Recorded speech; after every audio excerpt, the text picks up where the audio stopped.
Good morning. Sure quiet in the room. So running up 2 flights of stairs. Let me get my wind back here. Well, a quorum being present, the subcommittee will come to order. Good morning. I'd like to thank you all for joining us today and thank our witnesses for being here with us to share their experiences and perspectives. The end of the year is an important time to reflect on what has been accomplished and what work remains to be done. As members of the Education Workforce Committee, this is especially important as we consider the significant challenges many workers continue to face. Recent months have shown signs of economic improvement and signs of continued concern, both. Roughly 8 million Americans are still unemployed and searching for work, and an additional 6 million are working part-time hours when they really need and want full-time jobs. And that doesn't include the millions of individuals who are so discouraged by meager job prospects that they've simply dropped out of the workforce entirely. Meanwhile, those with jobs are facing fewer opportunities to advance and earn higher wages. Some will say the problems facing workers and job creators can be solved with more spending, more government mandates, and more regulation. Perhaps we'll hear some of those claims today. But that's the same failed approach that Obama's administration has pursued over the last 7 years. The results have been an anemic economy, sluggish job growth, and most importantly, less opportunity and prosperity for millions of hardworking men and women. Time and again, we have called on the administration, including those at OSHA and the Department of Labor more broadly, to pursue a different, more responsible course, and time and again our calls have been rebuffed. The most recent example was the release of the administration's regulatory agenda, which doubles down on the same extreme regulatory approach that has made the problems plaguing the country worse at the expense of those struggling the most. Let me be clear. Federal policies do play an important role in ensuring safety and healthy workplaces and protecting the basic rights of hardworking men and women. That's not what we're here to discuss today, though. The question isn't whether there should be rules of the road for workers and employers to follow. The question is how we ensure those rules are implemented fairly, responsibly, and in a way that promotes the best interests of both workers and their employers. Unfortunately, more often than not, what we've seen from this administration is an overly punitive and unnecessarily burdensome approach. Adding insult to injury, often these rules and regulations are being developed and changed without any public input. This regulatory approach is holding us back, and that is the focus of today's hearing. We know there are areas where we can make meaningful change without creating costly consequences and unintended harm. For example, Chairman Klein and I have said we are open to modernizing current overtime rules to strengthen protections for workers and help employers fulfill their legal responsibilities. Instead, we have had to confront a proposal that will limit workplace flexibility, make it harder for workers to advance up the economic ladder, and impose a significant burden on small businesses. Earlier this year, Nicole Berberich, Director of Human Resources at the Cincinnati Animal Referral and Emergency Center, testified in front of this subcommittee about the challenges employers are already facing because of complicated federal wage and hour regulations. She also explained that small businesses like the one she works for are likely to experience the burdens of these regulations disproportionately. And she added that those burdens will continue to worsen with the expected overtime changes. At a separate hearing before this same subcommittee, Eric Williams, who worked his way up from crew member at a fast food restaurant to become a franchise and chief operating officer at CKE Restaurants, shared his fears that the administration's overtime proposal, and I quote, will severely limit hardworking, talented Americans from realizing their dreams, as he dreamed and realized. He worries that because of the proposal, some employees, and I quote, may never reach their full potential. And that's a shame. The overtime proposal is just one example of this administration's misguided approach to regulating. At another hearing, Drew Greenblatt, a steel wire manufacturer from Baltimore, spoke to us about how government policies are hindering growth and how he and others in his industry find themselves stuck between a rock and a hard place. He explained the situation as between, and I quote again, a rock of harsh and unforgiving global economic competition and a hard place of inflexible and ever-proliferating regulations, end quote. It should be clear to anyone who is listening that the current regulatory onslaught is making life harder for working families and small business owners, not better. According to a study commissioned by the National Association of Manufacturers, federal regulations cost more than $2 trillion in lost economic growth annually. And the American Action Forum estimates that the administration imposed more than $181 billion in new regulatory costs during 2014 alone. These are staggering statistics that in many ways represent lost wages and fewer jobs for American workers. Today we'll hear from our witnesses how this unprecedented regulatory approach has created troubling concerns for workers and small businesses during the past year. My hope is that by demanding more responsible regulatory policies, we can ensure a prosperous 21st century workplace. With that, I will now recognize my ranking member, Ms. Wilson, for her opening remarks. Mr. Chairman, I want to thank you for holding this hearing and giving us an opportunity to discuss the Department of Labor's work to ensure more American workers have the protections they need to build a better life for themselves and their families. The legislation establishing the Department of Labor memorialized the agency's honored purpose: to foster, promote, and develop the welfare of working people, to improve their working conditions, and to advance their opportunities for profitable employment. Since its inception in 1913 and throughout America's ever-changing economic and social landscape, DOL has held steadfast to this original purpose. Using its court-affirmed statutory authority, the department has proposed rules to promote fair wages, safe workplaces, and equal employment opportunities. For instance, I was pleased to hear that DOL released the Persuader Rule for OMB review this week and will soon finalize the rule. 4 years in the making, this rule will level the playing field for workers wishing to organize by strengthening disclosure requirements for employers that hire pricey outside consultants to bust union organizing efforts. It is my hope that our subcommittee, also tasked with promoting the welfare of working people, will join DOL in its efforts by passing legislation that supports working families. Instead, it seems we are stuck in a perpetual state of inaction or flat-out obstruction. Efforts to derail DOL's regulations do not help workers struggling to get by, create safer workplaces, or promote equal opportunity in employment. The men and women teetering on the brink of poverty, people making $23,660 a year, who are asked to work 50, 60, or 70 hours a week with no promise of extra pay, are not helped by efforts to block DOL's rule to extend overtime protections to 5 million working Americans.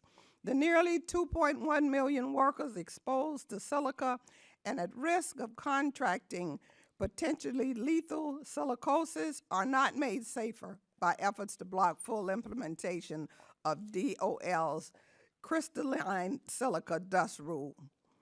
Expectant mothers who want nothing more than the ability to work and savor their new additions are not comforted by efforts to impede EEOC's work to address pregnancy discrimination in the workplace. Americans are no longer persuaded by some of the offered justifications for attempts to block regulations designed to protect workers.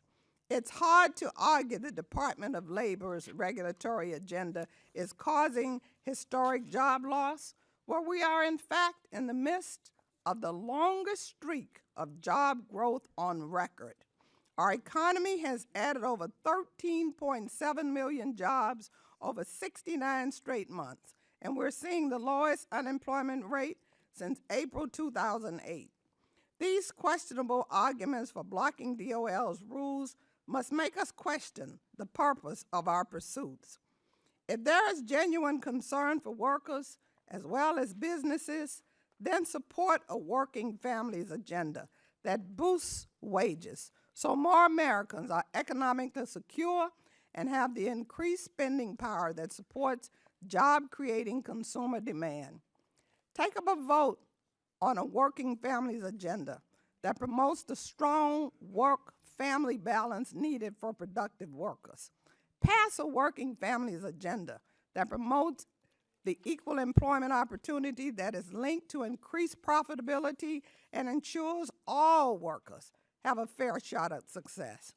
I must remind my colleagues that the department's purpose, as well as our own, is singular and clearly defined: the welfare of working people. It is this purpose that we must look when judging DOL's actions as well as our own. We are the Workforce Protection Subcommittee. We must protect the workforce. I look forward to hearing from the witnesses and what we can do to support DOL efforts to promote the welfare of working people. To the witnesses, I've read your statements. I want to work with you and do what we can to support DOL efforts to promote the welfare of working people. Very shortly, in Emancipation Hall at 11 o'clock a.m., members of the Congressional Black Caucus and House and Senate leadership will commemorate the 150th anniversary of the ratification of the 13th Amendment to the United States Constitution, which abolished slavery in the United States. The very slaves who built the United States Capitol. Thousands fell to their death trying to erect the dome. They slept outside in the snow while laying the marble floors and columns, the ultimate workforce on whose shoulders we stand. They never had or received any protection. There was no Department of Labor, no Workforce Protection Subcommittee. We cannot turn back. We have made so much progress. Let us vow to protect our present workers. After all, we are the Workforce Protection Committee, and I want to be proud of our work as we protect our workers. I want to thank Representative Pecan for substituting for me. I have to attend the ceremony, and I yield back my time. I thank the gentlelady, and I thank you for reminding us of this celebration today and the 13th Amendment and the impact. And even as we see the scaffolding on the dome at this very time, I think it is something to appreciate the fact of what has taken place to put regulations and protections in place that the original workers didn't have, and a freedom that they didn't have that they should have had. So thank you for reminding us of that. Pursuant to Committee Rule 7C, all subcommittee members will be permitted to submit written statements to be included in the permanent hearing record, and without objection, the hearing record will remain open for 14 days to allow statements, questions for the record, and other extraneous material referenced during the hearing to be submitted in the official hearing record. It's now my pleasure to introduce today's witnesses. Mr. Sam Batkins is Director of Regulatory Policy at the American Action Forum here in Washington, D.C. Prior to joining AAF, Mr. Batkins worked at the U.S. Chamber of Commerce, Institute for Legal Reform, and the National Taxpayers Union. His work has focused on lawsuit abuse, tort reform, federal regulation, and state and federal spending. Mr. Ralph Beebe is president of Highland Engineering Incorporated in Howell, Michigan. It's good to see a Michiganian here. That's just kind of a personal sideline between us, right? He's testifying on behalf of the National Federation of Independent Businesses. Highland Engineering manufactures troop support equipment and contracts with all branches of the Department of Defense, as well as federal emergency management agencies, foreign militaries. In addition to its DoD work, HEI works with commercial customers in automation and water treatment areas. Ms. Christine Owens is Executive Director of the National Employment Law Project in Washington, D.C. Prior to working with the National Employment Law Project, she worked at the AFL-CIO as a senior policy analyst specializing in workplace equity issues. Much of her work has focused on minimum wage and living wage hikes, pay equity, and state unemployment insurance coverage expansions. Mr. Bradford Hammock is a shareholder and co-leader of the Workplace Safety and Health Practice Group for Jackson Lewis in Reston, Virginia. Prior to this, Mr. Hammock served as an attorney at OSHA, working on regulatory initiatives, compliance assistance, and enforcement policy. I welcome you all, and as is policy in this committee, we would ask you now to rise and raise your right hand. Do you solemnly swear or affirm that the testimony you are about to give will be the truth, the whole truth, and nothing but the truth? Thank you. You may take your seat. Let the record reflect the witnesses answered in the affirmative. Before I recognize you to provide your testimony, let me briefly explain the lighting system, which is probably not unfamiliar to most of you.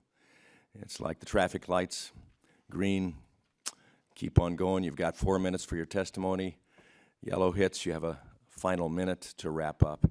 And then when red hits, you don't have to screech to a stop, but responsibly come to a conclusion. You'll have opportunity to answer further questions under our questioning. The same will be true for the members of this subcommittee. And so now let me recognize for their 5 minutes of testimony, first beginning with Mr. Batkins. Welcome. Thank you, Chairman Wahlberg, members of the committee. Thank you for the opportunity to appear today. In this testimony, I wish to highlight the following points. First, by virtually any metric, regulatory activity has increased across the federal government. From the 100 major rules issued in 2010 to the more than $100 billion in new annual regulatory costs since 2008, these new measures will affect employment. Second, there's a general consensus that regulations have statistically significant but small effects on industry employment. The American Action Forum's work has found that $1 billion in new annual regulatory costs can cut industry employment by 3.6%. And third, even federal agencies routinely acknowledge the impact of regulation on employment. From 2012 to present, 22 rules conceded that they could negatively impact employment, resulting in nearly 86,000 lost jobs. Regulatory activity has undoubtedly increased in recent years. The aggregate paperwork burden, the number of major rules, and monetized regulatory costs have all trended upward. But what does this mean for employment? We know there are more regulatory compliance officers now than ever before, approximately 246,000. As the regulatory burden grows, so too does the demand on businesses to shift employees from profit-making endeavors to compliance. A 2013 Minneapolis Fed study emphasized paperwork burdens and what being forced to hire additional compliance staff means for small banks. The study found that hiring 2 additional compliance officers reduced profitability by roughly 0.5%, and that 1/3 of the banks studied would become unprofitable if forced to hire additional compliance officers. For regulatory costs, EPA and the Department of Energy alone have added $39 billion in new annual burdens since 2009. For employees in fossil fuel power plants, these costs are one leading factor to a 28% decline in industry employment since 2008. There are other factors in play, but regulation has definitely made its mark. According to the most recent literature, regulation has a modest but statistically significant impact on industry employment. In one seminal study, Professor Michael Greenstone examined how employment in pollution-intensive industries and non-attainment ozone counties differed from attainment counties. The results were dramatic. Non-attainment counties, those with more stringent EPA controls, lost 590,000 jobs, $37 billion in capital, and $75 billion in output.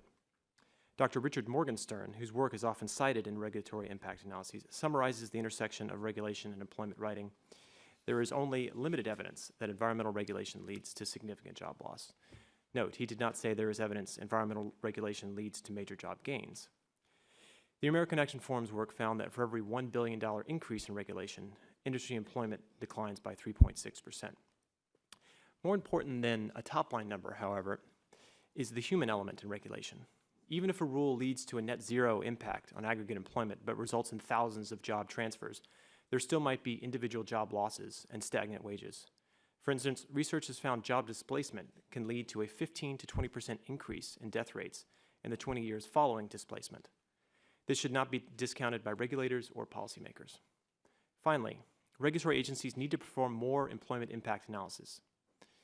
Rutgers University professor Stuart Shapiro examined regulatory impact analysis of 56 major rules and found that just 11 quantified the rule's impact on employment. For rules since 2012 that have discussed the impact on employment, the American Action Forum found 22 admitted some job losses were possible, including 11 to date in 2015. As the Department of Energy has once conceded, it is possible small manufacturers will choose to leave the industry or choose to be purchased by or merged with larger market players. Likewise, the Department of Labor rule admitted its implications would result in a deadweight loss and disemploy roughly 1,000 workers annually. The combined employment loss from the 22 rules, according to agency estimates, could top 85,000 workers. Based on research from Professors Eric Posner and Jonathan Masur, the cost of an individual job displacement is $100,000. If we take this 85,000 jobs figure at face value, it means $8.5 billion in costs, human costs, a human toll from regulation. Proposed overtime expansions, the fiduciary rulemaking, and redefining the joint employer rule could add to these significant totals. In conclusion, the general consensus is regulation does have an effect on employment, at least at the industry level. More research is needed in this field, and agencies, OIRA, and independent parties should work to perform more rigorous analysis on the intersection of regulation and employment. Thank you for your time, and I look forward to answering your questions. Thank you. Now I recognize Mr. Beebe, and thank you for being here, taking time away from your business to join us and give some of your experience. My pleasure. Good morning, Chairman Wahlberg, Ranking Member Pocan, and members of the committee. I am pleased to be here on behalf of the National Federation of Independent Business. I am one of the owners of Highland Engineering and have been a member of NFIB since 1993. I also currently serve on the NFIB Michigan Leadership Council. Thank you for holding today's hearing, How the Administration's Regulatory Onslaught is Affecting Workers and Job Creators.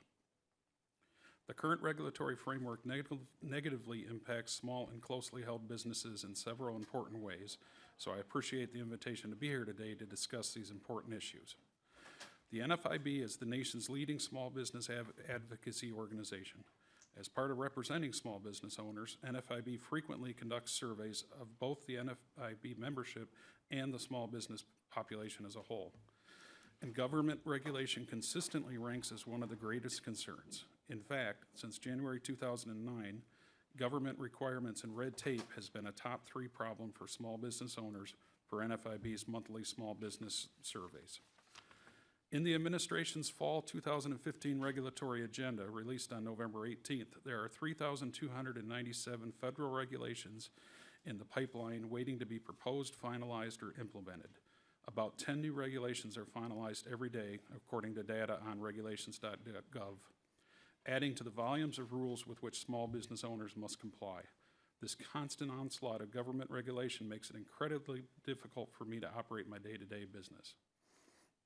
I would like to spend the rest of my time telling you about my personal experience dealing with government regulations. Highland Engineering was founded in 1986 and we moved to Howell in 1987. We specialize primarily in troop support equipment for the U.S. Department of Defense as well as some other agencies. With 45 full-time employees, we are a contractor for all branches of the DoD, FEMA, and foreign militaries. In addition to our government work, we also serve commercial customers in the automation and water treatment areas. Through our company's nearly 30-year history, I've seen the impact of indirect costs of excessive regulation, particularly in the past 4 years. For example, the numbers of clauses in our contracts have increased nearly 50% since 2011. Additionally, reporting requirements have increased to the point that they have become overbearing. Keeping up with these ever-changing regulations is such a task that I've had to hire a professional compliance officer, who also happens to be my wife, Sally, to work 10 to 20 hours per week solely to make sure we're abiding by complex, uncertain, and ever-changing regulations. Each time a new regulation comes out, she has to research it, decide if it pertains to us, and if it does pertain to us, figure out what we need to do about it. The pace of changes in regulations is astounding. In October 2011, the Federal Acquisition Regulation, or FAR, was on revision 44. By October of 2015, it is now on revision 84. With this current pace of excessive regulation by the administration, more and more small businesses will either have to divert our monies to hiring compliance personnel as we did, or will simply decide that the burden is too great and get away from the over-regulation by dissolving their businesses. Further, the companies still doing business with the government are passing on these increased costs to the taxpayers instead of being able to use this money to invest in the company's development or to hire new employees. We have had to focus on understanding and complying with new regulations. Further, in my experience with the Department of Labor, I have found the agency to be more interested in trying to find out what we did wrong instead of providing assistance and education in understanding new rules. My company set up an employee stock ownership plan as a way to take care of our employees and provide for their retirements. We hired lawyers to make sure we understood the process, and we did it right. After the plan was filed with the DOL determined that they needed to audit us. After 17 months of what we felt was nothing more than a fishing expedition, they determined that we did everything 100% correct. Those 17 months cost us a lot of time and money. Highland Engineering's business is primarily with government agencies, and we have seen firsthand the detrimental effects of ever-changing and excessive regulations, especially as a small business with limited resources that we could be using to more fully support our core mission, which is supporting the warfighters. The current state of government regulation has become a confusing and unpredictable challenge for the vast majority of small business owners. Government regulation should not hinder the ability of small business owners to create or expand their business. The current pace of new regulation, combined with the existing regulatory burden, can dictate the business decisions an owner must make, whether it means using a compliance officer, attempting to expand its business, or hiring new employees. As Congress examines the current regulatory burden faced by small business owners, I would encourage you to keep the following goals in mind. Number one, agencies should take into account a proposed regulation's indirect economic impact on small business. Two, agencies should increase compliance assistance so small businesses acting in good faith can continue to operate without fear of undue penalties. And three, the DOL and all agencies should be required to conduct SBIR panels when considering any new regulation. Working towards these goals will create a more stable pro-growth environment for small businesses. Thanks again for having me today, and I'll be happy to answer any questions. Thank you. Ms. Owens, we welcome you, and thank you for being here, and we now recognize you for 5 minutes. Thank you very much, Chairman Wahlberg, Mr. Pocan, and members of the subcommittee. I appreciate the opportunity to testify today on behalf of my organization, the National Employment Law Project, which engages in a number of activities designed to promote the interests and rights of low-wage and unemployed workers. The Obama administration has proposed or taken several executive, regulatory, and other agency actions essential to workers' ability to earn decent wages, meet responsibilities on the job and at home, and work in safe, healthy, and non-discriminatory workplaces. These actions have been thoughtful, informed, fair, and balanced, and consistent with legal authority and legal responsibilities to further underlying workforce policy goals. Far from causing harm, they make it more likely that we will rebuild the economy on a foundation of good jobs in safe and healthy workplaces. Regulatory and related action by the Obama administration is extremely important. Wages for most workers have fallen over most of the last 4 decades, even as worker productivity grew and the average age and education of the workforce rose. The Great Recession exacerbated these trends, particularly for low-wage workers. During a period of limited congressional action on workforce policy, administration action is a vital response to the wage crisis. It also better aligns workforce policy with today's economy and its evolving business and employment practices and family needs. Several actions update old standards that, because they have not been adjusted regularly, neither meet the needs of today's workers nor serve employers effectively. Contrary to arguments that workforce regulations are burdensome and costly job killers, analyses of regulations over a multi-year period find their benefits vastly exceed cost, while cost estimates typically fail to consider mitigating savings, and actual costs often turn out to be significantly lower than estimated. Less than 0.3% of employers initiating mass layoffs in 2012 said government regulation was their layoff reason, affecting only 5 of every 2,000 laid-off employees. A 2014 analysis of 10 proposed or final public health and safety rules, including OSHA's proposed silica rule, concluded they would save 10,000 lives, prevent 300,000 cases of occupational injury or illness, and yield a net overall benefit of as much as $122 billion. And frankly, 69 months of record uninterrupted job growth, along with cutting the unemployment rate in half, is wholly inconsistent with the notion that a regulatory onslaught has damaged the economy or cost us jobs.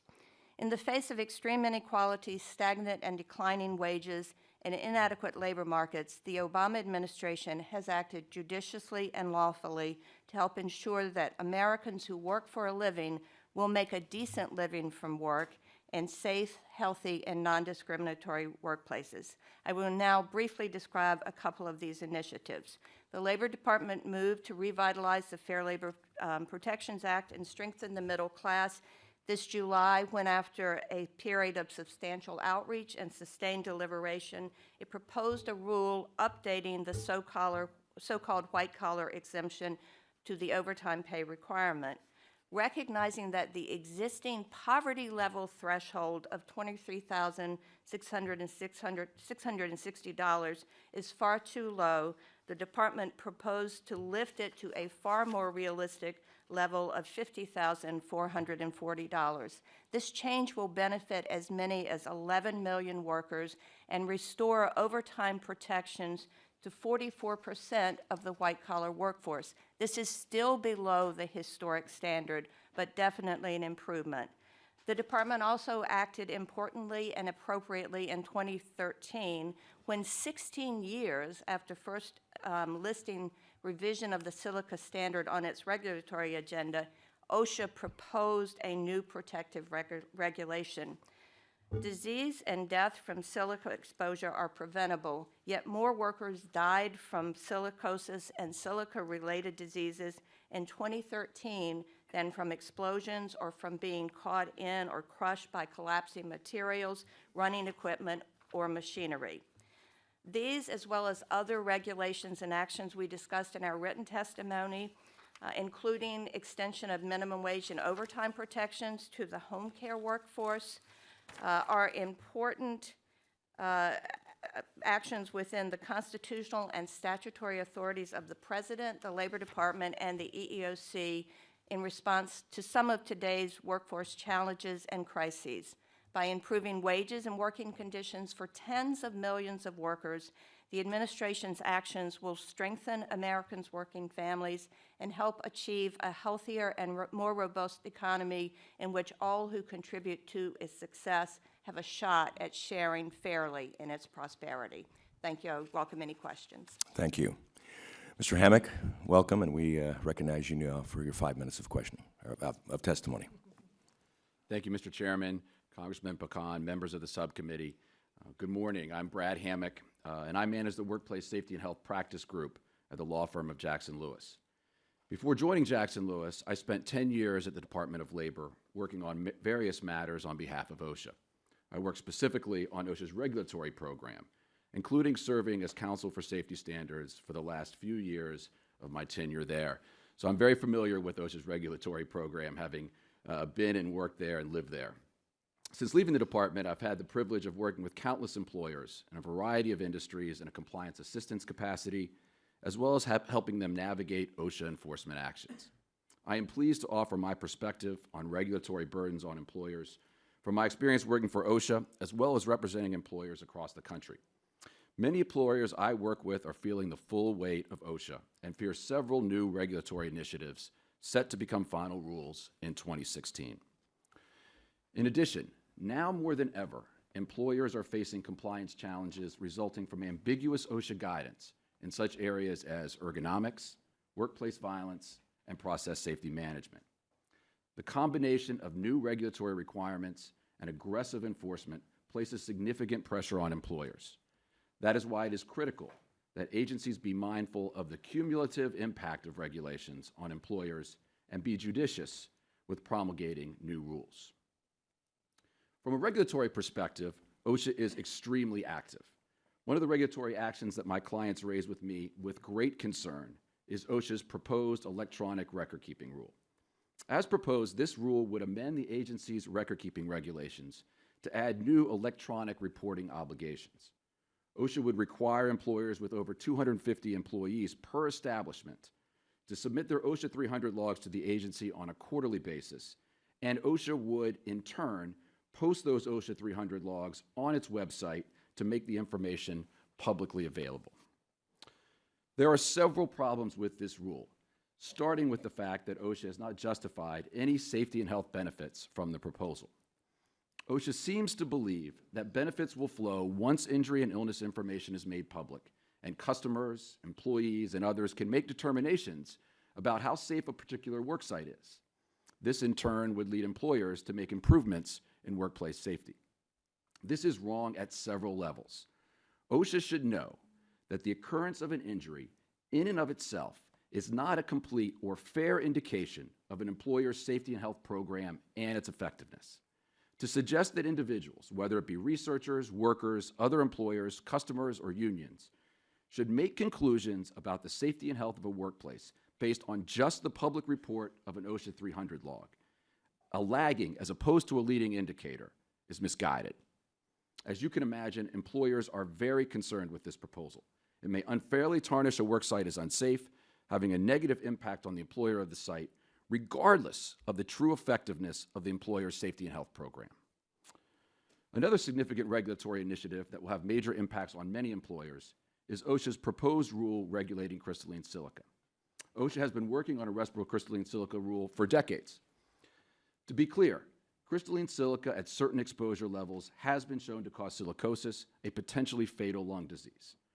Over the course of the last several decades, however, the incidences of silicosis have been steadily and rapidly declining, according to the Centers for Disease Control. It is with this backdrop that OSHA's proposal was issued. For many employers, particularly small employers, the rule will be highly burdensome. Take the construction industry, for example. Not only is OSHA proposing to significantly reduce the permissible exposure limit for silica in construction, it is proposing other extensive requirements, including prohibitions in certain instances on work practices such as the use of compressed air, dry sweeping, and dry brushing. Some stakeholders have estimated that the cost of the rule for construction alone will be approximately $4.9 billion a year. There are other rules as well. In the most recent regulatory agenda, over 30 regulatory initiatives are proposed by OSHA. This comprises almost 45% of the regulatory burden of the Department of Labor. Aside from the new regulatory requirements discussed above, for the last several years, many employers have been challenged by OSHA enforcement initiatives in areas where the agency has provided little compliance clarity. I just want to highlight one here today, ergonomics. Over the last few years, OSHA has been active in attempting to utilize the General Duty Clause to cite employers for failing to take certain actions to protect employees from musculoskeletal disorders. The problem with this, for many employers, is that OSHA has provided little guidance on what its expectations are for compliance with respect to ergonomics. Thus, many employers are following OSHA's own ergonomics guidelines for a particular industry, but they still get cited because OSHA wants them to actually do more undefined with respect to ergonomics. In conclusion, I want to leave one final thought with the committee. All of these burdens placed on employers may actually take resources away from workplace safety and health. While compliance is important to employers, so is the day-to-day job of working to prevent injuries. When OSHA proposes a rule or embarks on an enforcement initiative, it must truly analyze how necessary the rule is, the benefits of the rule, and the adverse consequences of it. Thank you, Mr. Chairman. Thank you. Appreciate the testimony of the witnesses. Now we turn to the panel for questions and recognize the gentleman from Pennsylvania, Mr. Thompson. Mr. Chairman, thank you so much. Thank you for the witnesses for being here, lending your experience and your expertise. Very important issue. Mr. Beckins, I work hard every day to try to boost the earnings of low-income workers as co-chair of the Career and Technical Education Caucus, because I believe that's the best way, most effective way to truly do that, through the provision of opportunities for job training to get the skills, competencies. And this committee, this whole committee, Workforce and Development, Workforce and Education Committee, has done an outstanding job with legislation that we have. One that has crossed the finish line a year ago or so, with the Workforce Innovation Opportunity Act, which is about job training. And I think within the days to come, the ESSA, which really clears for the secondary levels, a pathway for career and technical education training to be more have a better role within our schools. The administration, on the other hand, has kind of a different opinion. As you know, in March of 2014, the President issued an executive order directing Secretary of Labor Perez to update the so-called white-collar regulations that establish overtime requirements for executive, administrative, and professional employees. This proposed rule seeks to extend overtime pay in a broad fashion, according to the administration, will boost the wages of millions of workers who are exempt from current regulations. And the Department of Labor estimates that average annualized direct employer costs will total up to $253 million per year, depending on the updating methodology. Is this an effective tool to boost the earnings of low-income workers? In other words, will this regulation have its intended effect? Well, again, the effect of regulation on employment is complicated, but one thing that it'll definitely do, and this is something that Mr. Beebe mentioned, is it will impose millions of dollars in costs and hundreds of thousands of paperwork hours. Now, someone, whether it's someone's wife or a compliance officer, has to eventually comply with those regulatory compliance. Those hours mean something. They translate into compliance officers' time from profit-making tasks devoted instead to regulatory compliance. So the overtime rule, in conjunction with some other Department of Labor rules, I think if you were to add up the regulatory agenda, would be something close to $7 billion in aggregate costs. And it's difficult to say that kind of imposition won't have at least some effect on employment. It might take the form of lower labor force participation rates, or it may take the form of lower wages. So I certainly think that you'll see some impact. Thank you. Mr. Reed, I spent a lot of time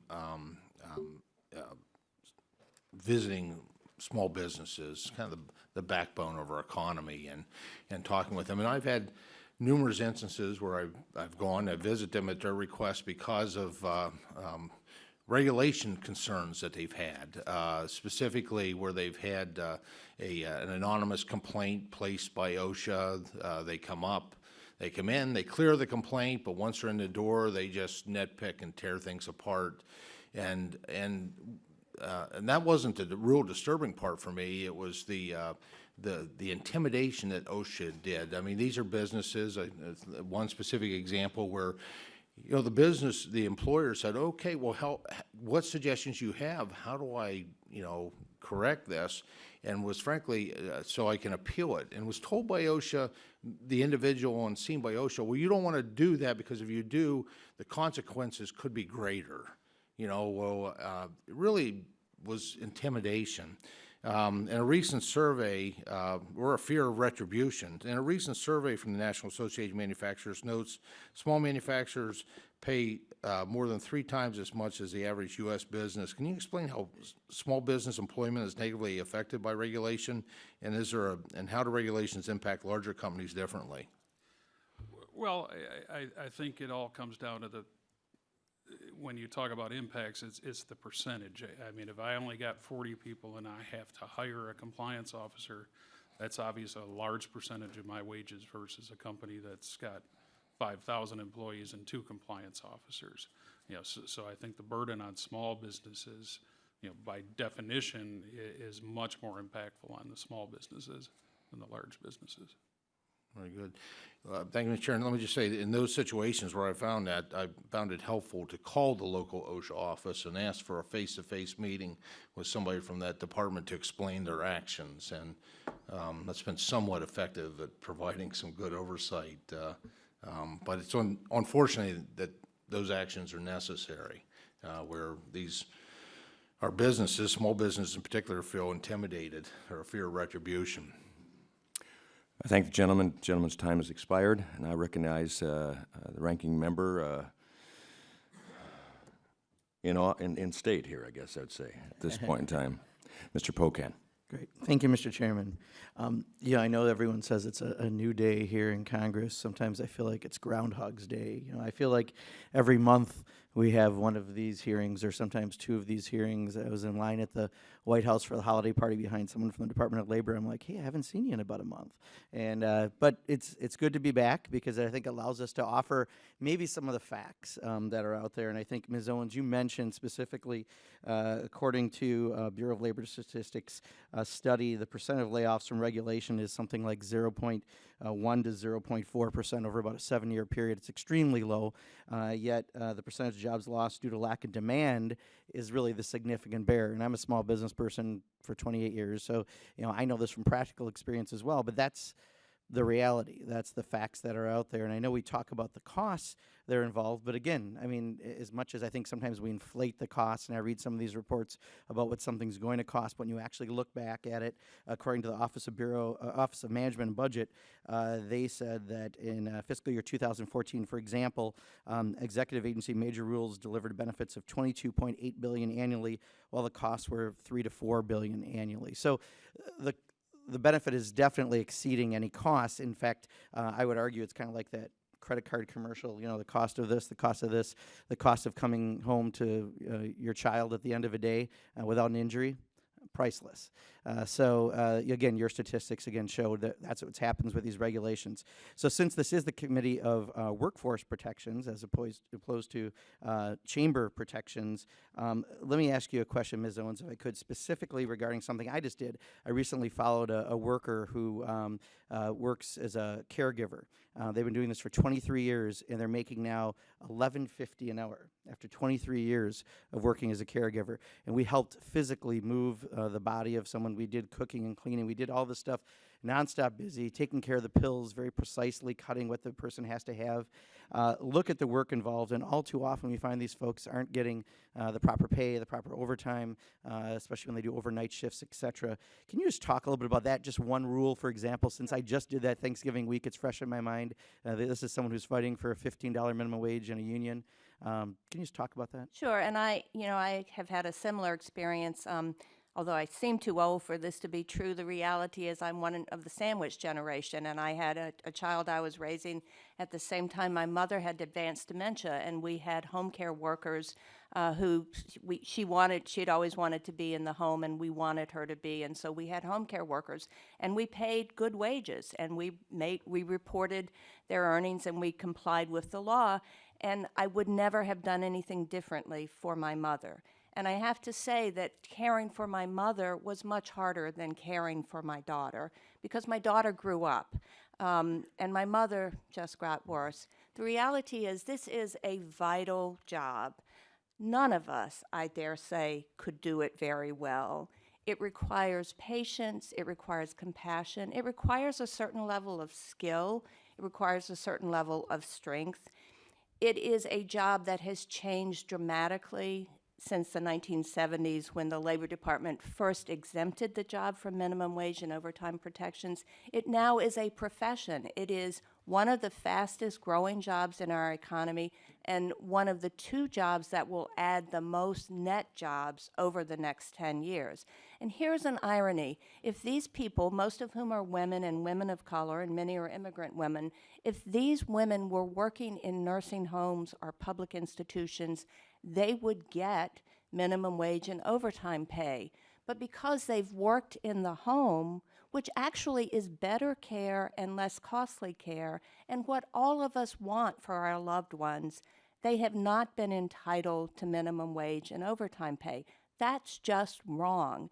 The Labor Department's extension of these protections, which the D.C. Circuit has upheld, is not only fully consistent with the department's statutory authority, it is good public policy that we all ought to applaud. Yeah, and it is interesting. One of the things the person mentioned is, people who make $174,000 a year are trying to tell them that they're making too much at $11.50 an hour after 23 years of being in that profession. I think the only thing I'd say in closing, Mr. Chairman, is, I know that as a small business owner, I often get private sector businesses I deal with that make me jump through hoops to do various things. And if I want to do business with that company, I do that. And to say that somehow if you have the privilege of being able to do business with the federal government, but you don't want to follow any of the regulations, I do the exact same thing with private sector businesses. It's part of what's called doing business. And if people don't like that, there's other businesses out there, but I love the business that I've been in for 28 years, and that's something I try to comply with. Thank you, Mr. Chairman. I thank the gentleman. I recognize now the gentlelady from New York, Ms. Stefanik. Thank you, Mr. Chairman. I wanted to start off with a broad question to Mr. Botkins. Do you believe that there is a connection between the $100 billion in additional annual regulatory costs imposed by this administration and the stagnation facing this nation's wages?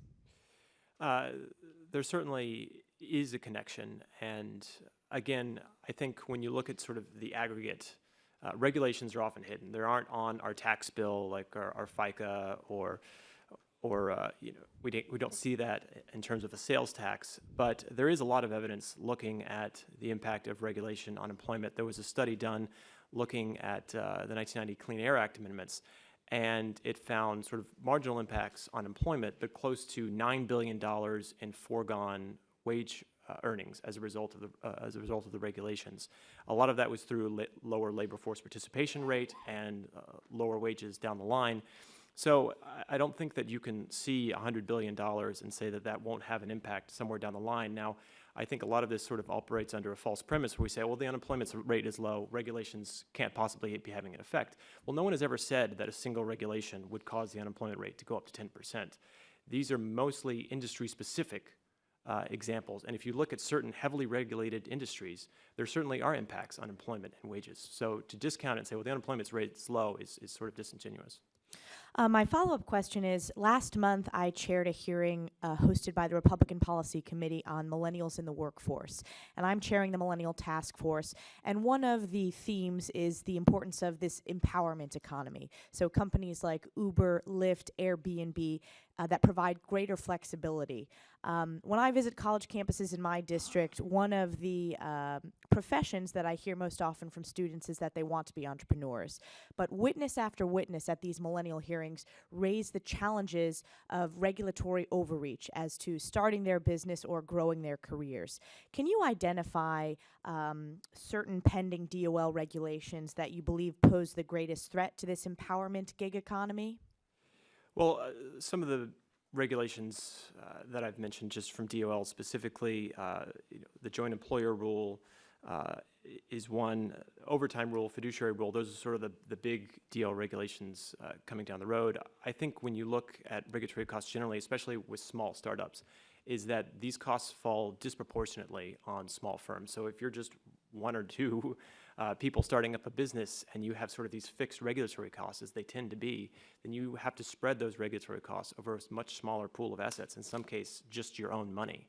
And you don't have a team of compliance officers or a team of lawyers that larger competitors might have. So if you're just starting out in this new economy and you sort of have a fixed base of regulatory costs, it's going to be tremendously difficult without a lot of capital to get things moving.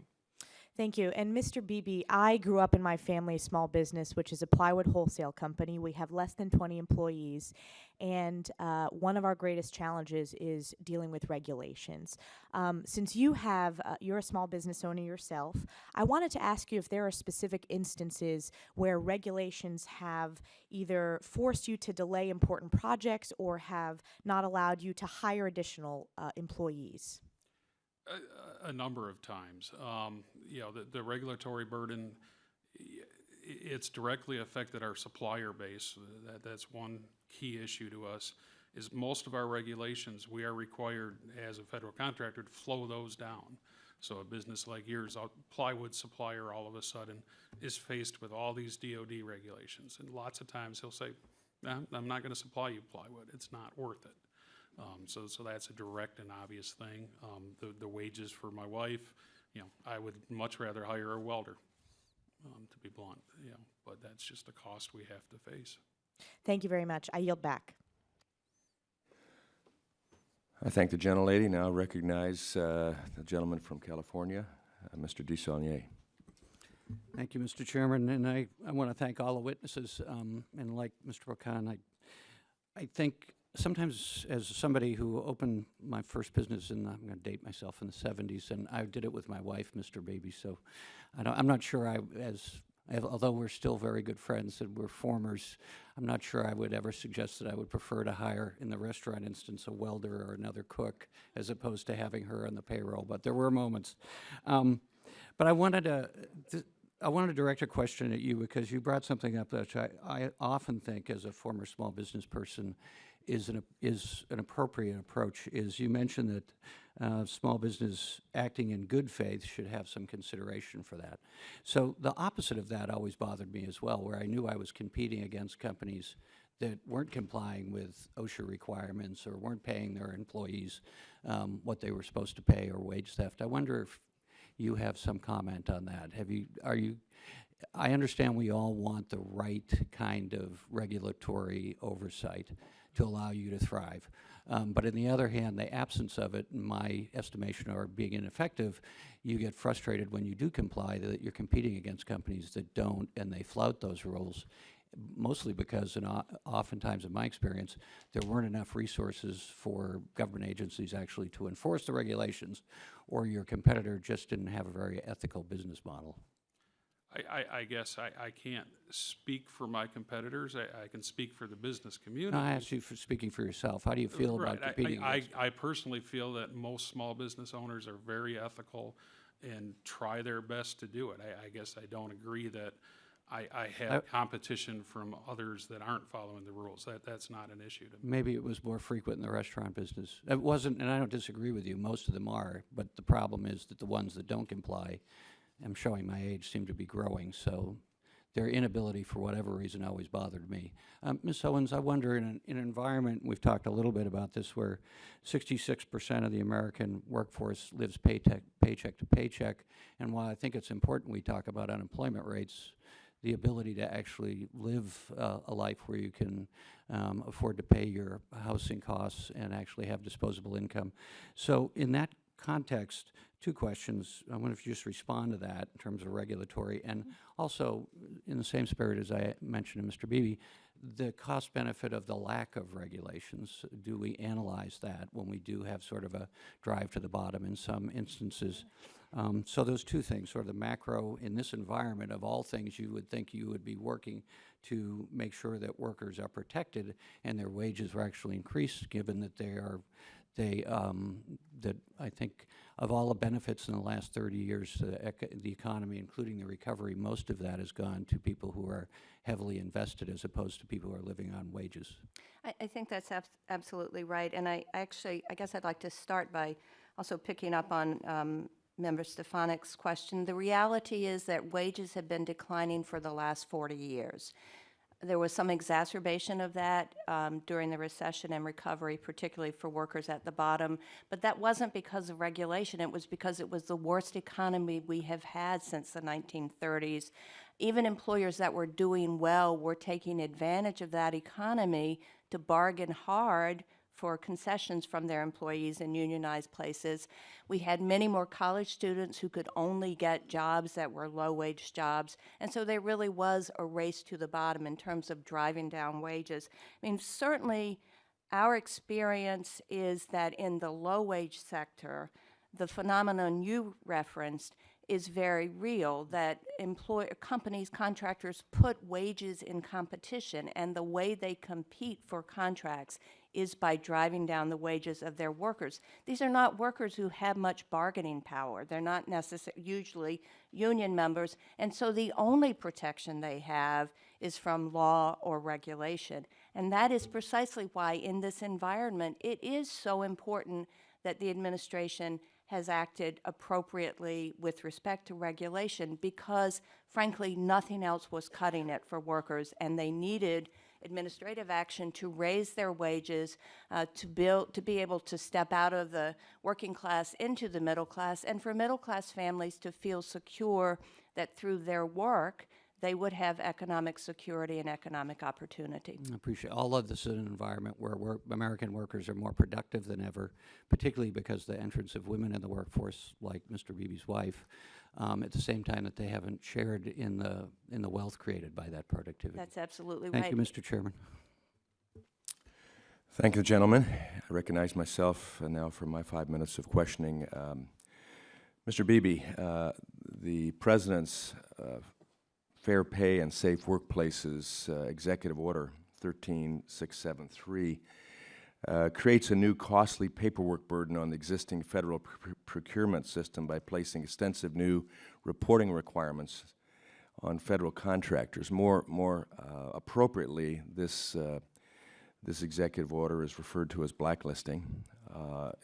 The administrative compliance nightmare that this potentially will put in place will place thousands of federal contracts in jeopardy, drastically reduce the number of small businesses competing for federal contracts like yours, and make procurement of goods and services more expensive for the government and the taxpayer.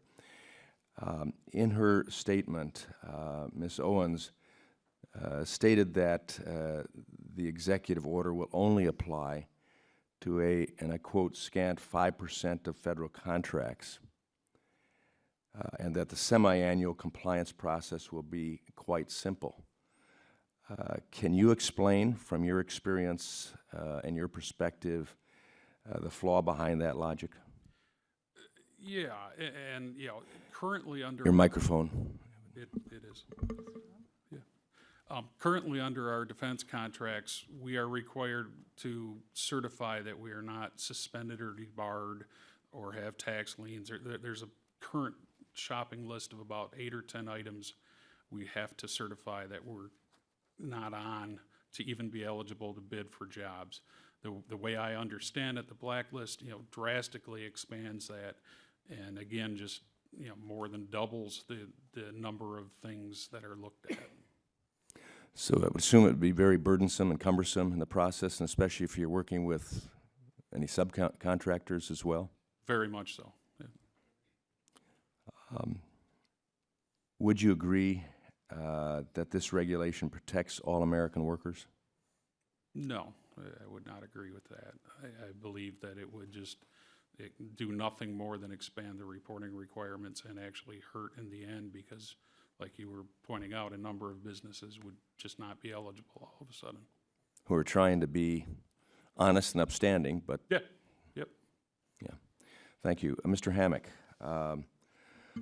OSHA's economic estimate for silica standard is dramatically different, to say the least, than the estimates of almost every industry providing economic data to the regulations docket. Is there any way in your mind to explain how the agency arrived at such different cost estimates? Thank you, Mr. Chairman.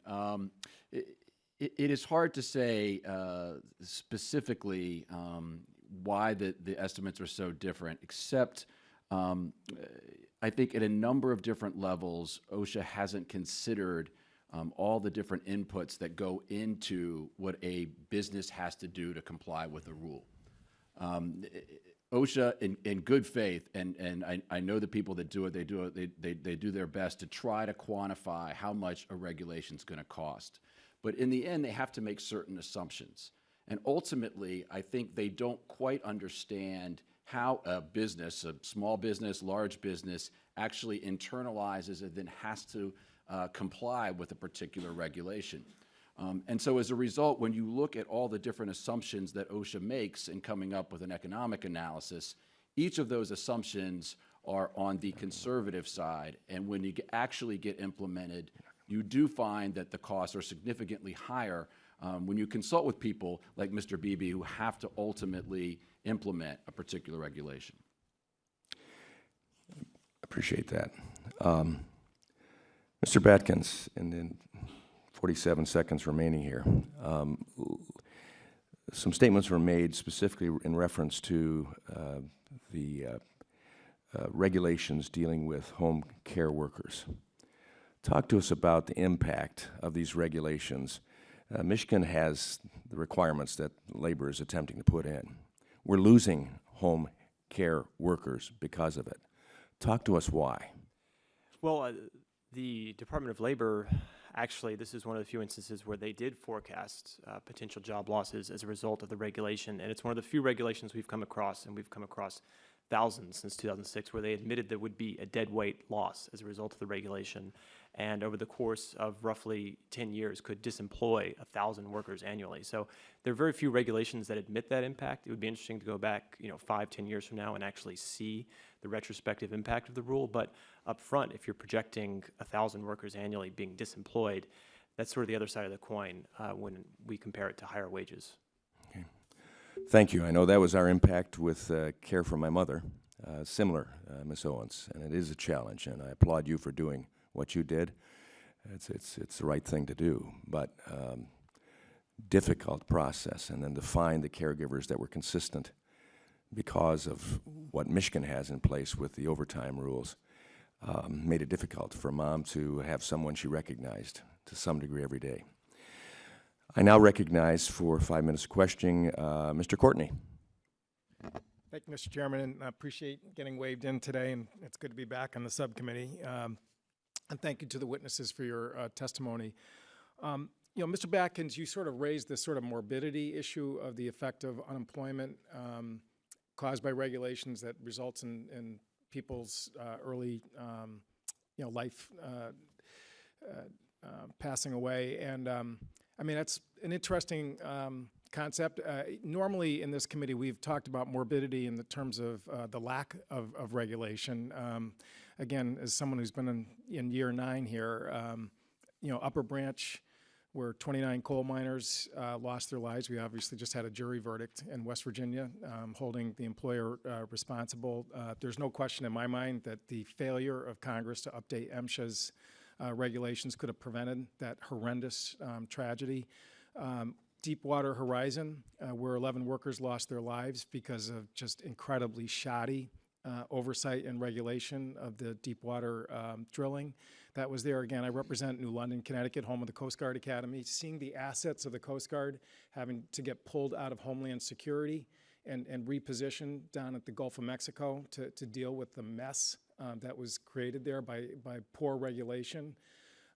In Middletown, Connecticut, we had a power plant explosion where, again, the failure to update our regulations in terms of cleaning the piping at the plant there, which even private sector folks like Siemens had already said, was woefully out of date. We had 7 workers who lost their lives. One of them is a very good friend of mine, and I still talk to his widow on a frequent basis. So, there's no question that, we live in a democracy and it's important to raise any issue here, but frankly, there needs to be a balance. In terms of if we're going to talk about morbidity and the effect of regulations, we have to recognize that workplace fatalities is a reality of life. And we're not doing a very good job right now in terms of bolstering really common sense updates that even in the private sector, we've been warned is going to cause problems. And Ms. Owens, I don't know if you wanted to comment on that. I would. Thank you very much. I mean, it is pretty stunning that still today 13 American workers are killed on the job every single day. That is amazing. And I thought the jury verdict in the Massey case was great, but the maximum penalty he'll get is 1 year in prison, if he gets that. There is no way to replace the lives lost through dirty, dangerous, unsafe working conditions. My written testimony cites a study that was done by researchers at Berkeley and Harvard that actually looked at what the injury rate was and what employer costs were following OSHA inspections that found that employers were following standards. And that study found that injury rates were lower and employer costs were lower when employers were following standards. So there's no question that there's a beneficial impact in terms of life saves. The silica rule is estimated, if it's finalized in its proposed form, is estimated to save 700 lives a year. We cannot put a price tag on that. That is of incomparable value, and that is why we need to update these regulations. Right, thank you. And Mr. Beebe, again, I represent Eastern Connecticut, which is the home of Electric Boat. We build the Virginia-class submarines there and deal with thousands of suppliers all across the country. Thank you for the work that you do to protect the warfighter that's out there. But again, when we talk about that critical work, protecting lives is also part of it. A supplier who sent elbow piping to the Virginia-class program did bad welds. So right now the Navy is in the process of pulling out piping, which delays deployment of attack subs that we need, particularly in South China Sea right now. We're talking about vessels that operate in an environment that does not sustain human life. I mean, there's no margin for error for sailors out there in terms of doing that. And frankly, it's important for our military branches to really screen and watch what's coming into the depots, what's coming into the shipyards, what's coming into the airfields. Because, as I said, there's no margin for error. Cyber is the other burgeoning area for small suppliers. It's a very difficult problem. I think you would acknowledge that, because we have the bad guys out there that aren't just looking at the prime contractors. They're going down deeper into the supply chain to try and penetrate our national defense by trying to probe weaknesses with the small guys who, again, are doing everything right.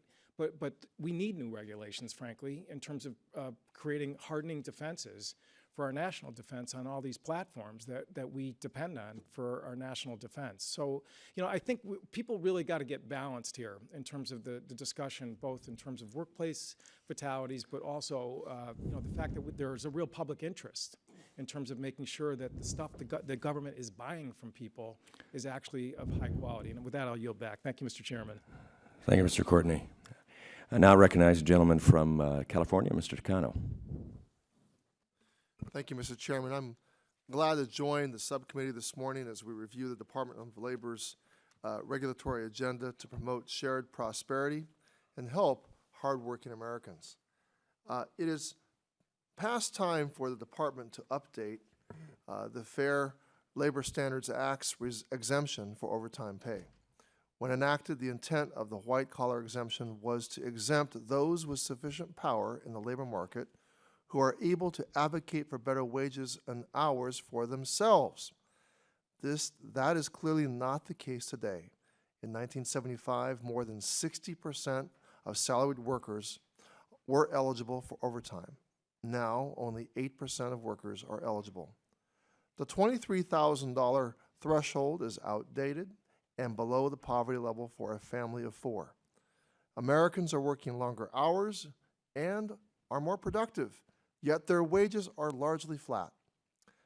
Updating the overtime exemption will help millions of workers make ends meet and give an added boost to our economy. Now, my first question is for Ms. Owens. Ms. Owens, there's been a lot of discussion about the proposed overtime regulations' impact on job creation. I've been able to come and hear some of that from some of your fellow panelists. The department has updated the salary level 7 times since the Fair Labor Standards Act became law in 1938. Can you talk generally about how industry has complied with these adjustments? Is there a history of significant job loss attendant to these regulations? You mentioned a National Federal Retail report about, well, I'll stop there. Go ahead.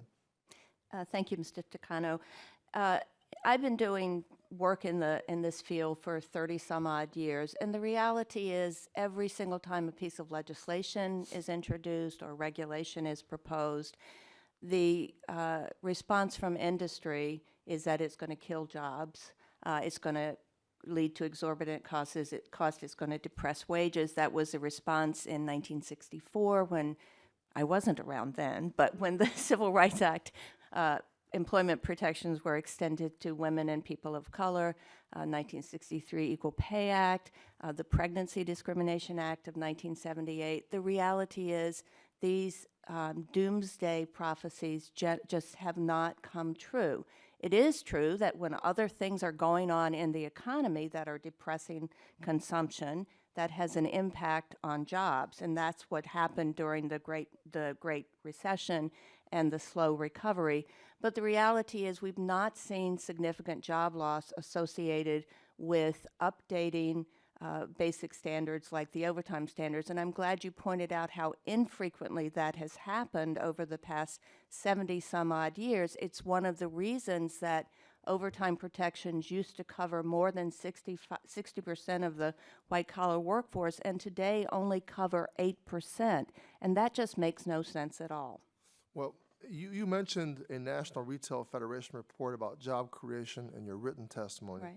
Can you just elaborate on that a little more? Sure. So they did a report that was certainly not supportive of the overtime regulations, but I don't remember the specific data right now, but they analyzed what they thought some of the impacts would be, and some of the impacts, they said it is not true that everyone will get higher wages because the overtime threshold is increased. That's fine. That means a lot of people who are being forced to work overtime hours for less than $24,000 a year will no longer be required to work unpaid overtime. They will have more time with their families, more time to take a second job if that's what they want, more time to go back to school, whatever. So it is not the case that everybody affected will necessarily get a pay increase, but fewer people will be working longer hours for no pay at all.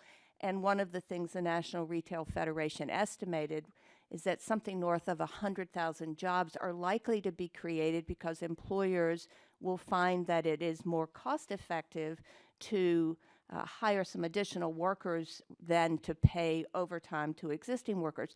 That's also okay. That's the purpose of the overtime law, or one of the fundamental purposes is to spread work around. So if it works that way, that's what it's supposed to do.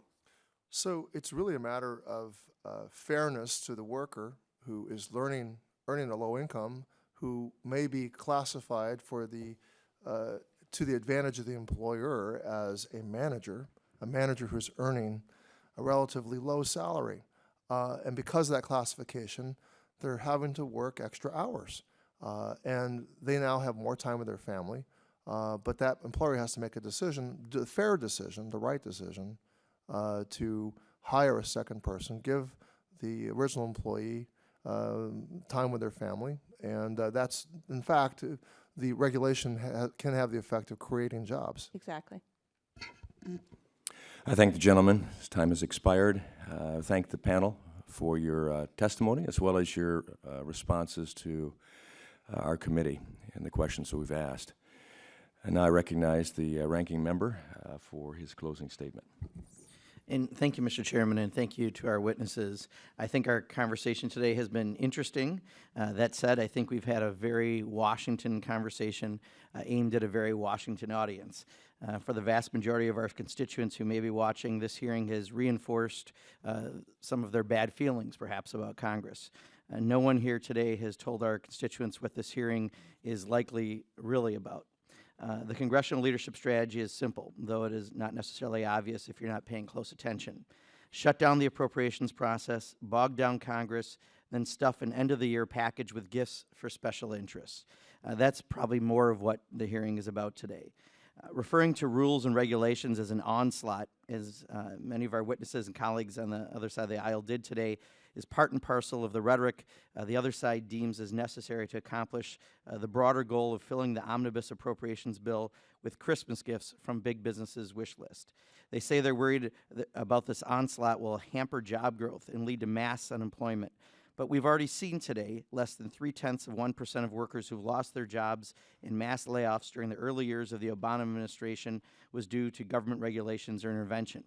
This rate is unchanged from the Bush administration, according to data from the Bureau of Labor Statistics. All these rules and regulations referenced today have one thing in common. They help hardworking, middle-class Americans by ensuring that workers are afforded the dignity under the law that they unquestionably deserve. There's no doubt that ensuring worker safety, paying a living wage, strengthening the average American's voice in the workplace, and ensuring the federal government contracts with responsible employers come at a cost. We can debate that cost. I tend to think that the other side exaggerates it, and I think the data backs me up. I also tend to think that maintaining safe workplaces and protecting workers' voices are worth that cost. Earlier, I referenced big businesses' wish list. We talked about the things on their list today. Middle-class Americans aren't sitting around saying, you know, the income threshold for overtime as proposed by the Obama administration is far too high. They're not doing so because middle-class families are focused on finding affordable daycare for their children and finding good, safe public schools for those who are over that age. They're focused on other things that are important to them. One thing they're not doing is saying that Americans don't deserve a raise, as some are saying on the other side of the aisle, as they criticize the proposed overtime rule in an attempt to block it in the omnibus. The raise came as a result of the Department of Labor updating a regulation that in the past has been routinely updated by both Democratic and Republican administrations instead of an act of Congress. I want to reiterate that I've owned my own small business for 28 years. I understand the challenges small business owners face. I say this because it's often interpreted that the Chamber of Commerce and other groups speak for all businesses. This couldn't be further from the truth. Most of the things on their wish list that don't affect the majority of small businesses that operate in this country. As is often the case, we've been given a false choice. If you're for an onslaught of regulations, or what I would call strong workers' rights and sensible workers' protections, then you're against economic growth. If you're for economic growth, then you can't be for increasing worker protections under the law. Nowhere did we mention shared growth. Nowhere did we mention how workers are the only ones who haven't been paid for increased productivity over the last 30 years. So when we hold a hearing to debate big businesses' Christmas list for the omnibus, we need to make sure we are being very clear exactly what this Christmas wish list is. Before I came to Congress, people around here used to refer to special interest projects requested by lawmakers as earmarks. These limitations or riders big business has requested are the 114th Congress's earmarks. So as we sit here and debate the Chamber's wish list, let's call it what it is, a list of earmarks, and let's talk about who gets what. In the old days, an earmark might be used to pay for a handicapped access ramp at a local library in a member's district. Today's earmarks go to constituencies with far more resources than your local library. As we continue to debate big businesses list, I ask all members of Congress to have their constituents check it twice. Surely we can come together to advance policies that can benefit the American people in a manner other than asking the middle-class Americans to stand outside in the rain and wait for their fair share to trickle down as they've been doing far too long. Thank you, Mr. Chairman. I thank the gentleman. My perspective is a little bit different. This hearing was meant to benefit both sides or all sides of the equation. There is no one at either side of this rostrum that want to see employees hurt or wages held down. We want to see expanded living wages. We want people in jobs that are their sweet spots. We want them to go in each day excited about their work or the opportunity to expand their work future. Just like some of those that we had in front of us testifying in recent hearings, who started out on a grill, ended up running the company, multiple companies. The resume was built, the time was there. Sure, there were decisions that were made that had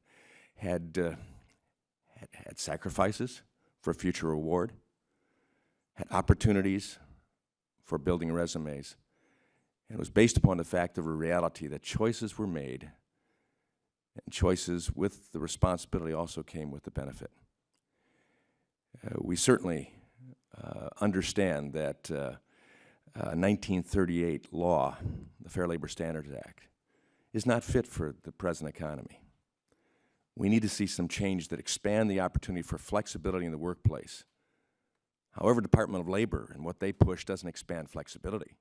It tightens the thumb screws down and takes away that flexibility for people to determine how they work. We even heard in recent testimony from Uber, the choices that people are making now, not necessarily for the remuneration, but for the flexibility to have, the opportunity for what makes them tick, and the opportunity to have a time frame in place that better fits their needs. We look at actual case experiences relative to regulations, and we see the cost that CBO puts out of the cost of loss of jobs coming from the regulatory climate from Obamacare, the Affordable Care Act, which has proven not to be affordable and not truly to care for the needs of people. More insured, less health care. That's regulation that's hurting. You know, if we saw the Department of Labor looking at, in the Wage and Hour Division, looking at an expansion of wages for minimum wage that hit the targets that we've looked at in the past, now that we've seen going up over $50,000, coming in under that, taking the exemption away of overtime. New York and San Francisco don't even fit into that area.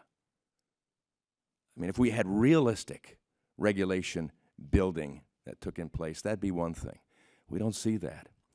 And so when I go back to the simple issue of human care, home care for people who need it, and I see the outcome of what's taken place in Michigan, where home care providers, companion care providers, that provide great service to my mother and others like that over the years, in their waning years, now being frustrated as a result of those companies having an inability to care for those needs because it costs too much. And so they have to make decisions on not providing that care for ones that need it until someone literally dies off and they can move someone that place. That's not what we are as a country. And that's what we are as a government. And so I respectfully disagree with the approach. And I think that's why these hearings are here in place, to see that we have a creative tension and we can get over it.